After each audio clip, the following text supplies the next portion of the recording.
Happy Dysautonomia Awareness Month! I didn't really know much about POTS until I met Kristen. I know that sometimes she can feel dizzy or lightheaded, and by looking at someone, you can't always know their illness is not always visible, and that's the case with POTS. It's really important to be mindful about other people and to really spread awareness about stuff like this so that more people can be informed and educated. I honestly never heard about POTS or dysautonomia until I met Kristen, and now being her roommate, I've been able to learn so much and just be more aware. So this month I'm taking the time and just reflecting on the awareness of this chronic illness. I was 14 when I had my first symptoms of dysautonomia. It wasn't until around age 16 that I realized my symptoms were reoccurring. I was diagnosed at age 17. It took 6 specialists to get diagnosed. My name is Kristen Barker, and I have postural orthostatic tachycardia syndrome. POTS is one of the various forms of dysautonomia. The criteria for POTS is a heart rate increase of 30 beats per minute or more within the first 10 minutes of standing. I think the biggest symptom that I noticed first was vertigo. I would go on short walks and couldn't walk very far without feeling like things were getting closer and further away constantly. I struggle a lot with brain fog and memory issues.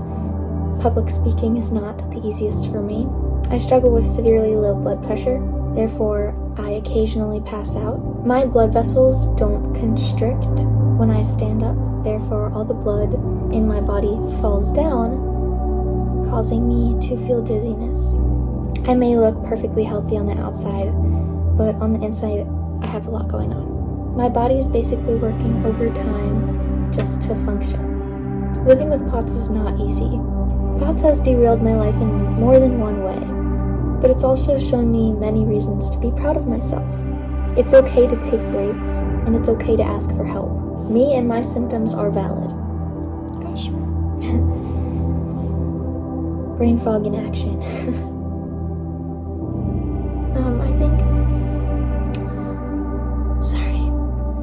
I think having dysautonomia has been a really big learning curve for me. It has changed my day-to-day life completely. I'm not asking for pity. I'm just bringing awareness to dysautonomia, especially during Awareness Month. If you would like to learn more about dysautonomia or POTS, you can visit dysautonomiainternational.com for more info. There's a lot of good stuff on there, including patients' individual stories. I may never have this fully under control, but I'm learning to manage it, and that's really all I can do. Dysautonomia is an umbrella term used to describe numerous chronic illnesses. The word dysautonomia can be broken down and understood as the dysfunction of the autonomic nervous system.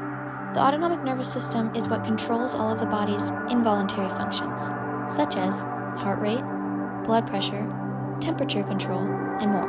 However, patients living with dysautonomia cannot regulate these systems. Therefore, symptoms include, but aren't limited to, dizziness, lightheadedness, fainting, low blood pressure, tachycardia, brain fog, and more. Dysautonomia is not rare. In fact, there are over 70 million people worldwide living with various forms of dysautonomia. Unfortunately, there is currently no cure, although treatments are being developed and studied as the years go on. Dysautonomia is an invisible illness. Just because you can't see it doesn't mean it's not there.